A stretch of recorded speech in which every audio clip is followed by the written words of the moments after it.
जी के गुड़िया है, अपना मम्मी के गुड़िया है, अपना पापा जी के गुड़िया है, अपना मम्मी के गुड़िया है।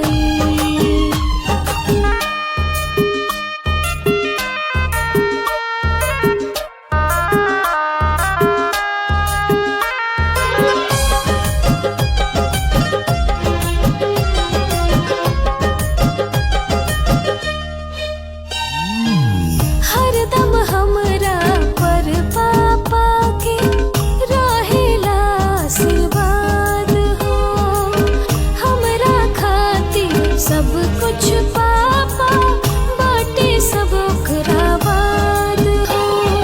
भाग निमन बाकी माँ के बेटी है, इतना भर भर के नेह मिले ना कहीं। पापा जी मंदिर, पापा जी भगवान, अपना पापा जी के गुड़िया है, अपना मम्मी के गुड़िया है, अपना पापा जी के गुड़िया है, अपना मम्मी के गुड़िया है।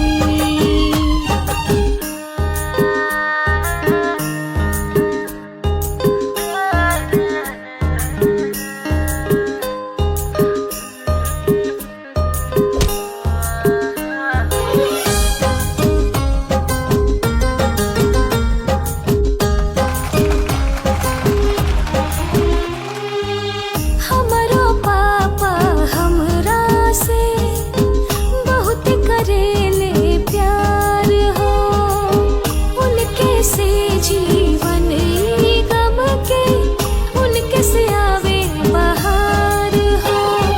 माँ से हर दम मिले हो हमके दुलार, माँ से ही त बाटे हमर पूरा संसार। पूरा करीब हम इनके अरमान, अपना पापा जी के गुड़िया है।